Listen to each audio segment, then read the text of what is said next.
We're back for another episode of The Space, a mindfulness podcast that's not like the others.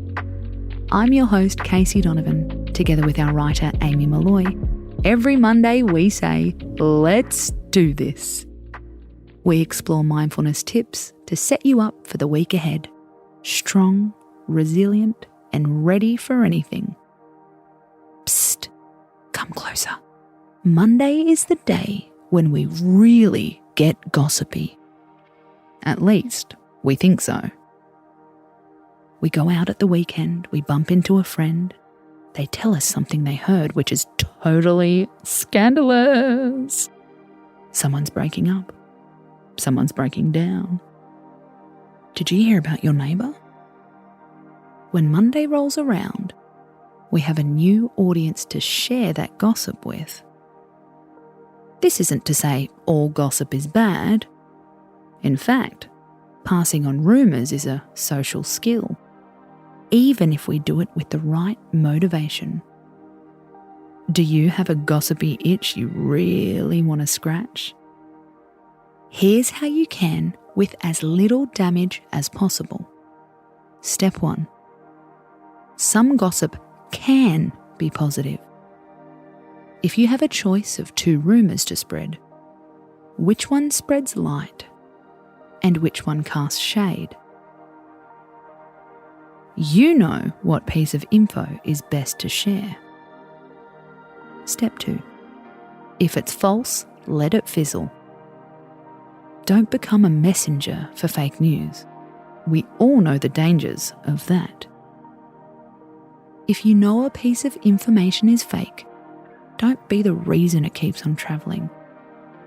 You don't have to condemn someone else for saying it, unless you really want to. Nod along. Hold your tongue.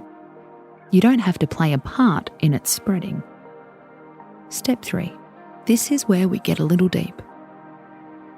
Why do you want to gossip in the first place? Studies have found that gossip is related to our desire to be liked by other people. It's ironic, isn't it? We risk alienating someone else in the hopes that it makes other people like us.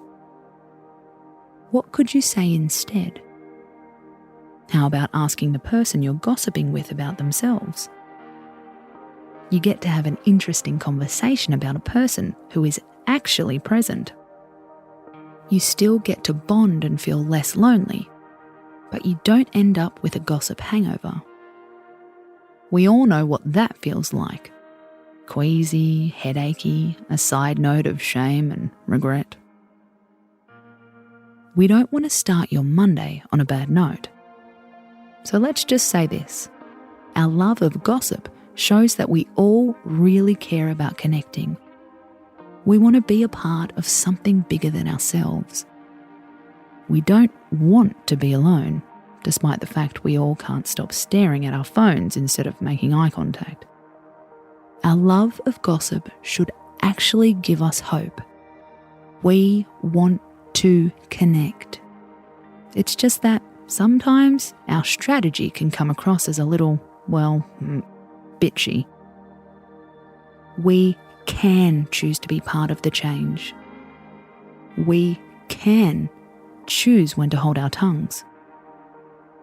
If you're going to gossip, at least spread something positive. We don't mind being talked about if it's someone singing our praises. Psst, come closer. You'll never guess what we heard. We all feel lonely and insecure sometimes. Instead of rumours, let's have some real conversations. Connections which connect us, unite us, and inspire us. Sharing is caring when it starts with the truth. I'm Casey Donovan, and you've been listening to The Space, a podcast written by Amy Malloy. If you haven't done so already, please subscribe and write us a review. It'll really make our day. We're back tonight with another mood-soothing episode. Until then, space out.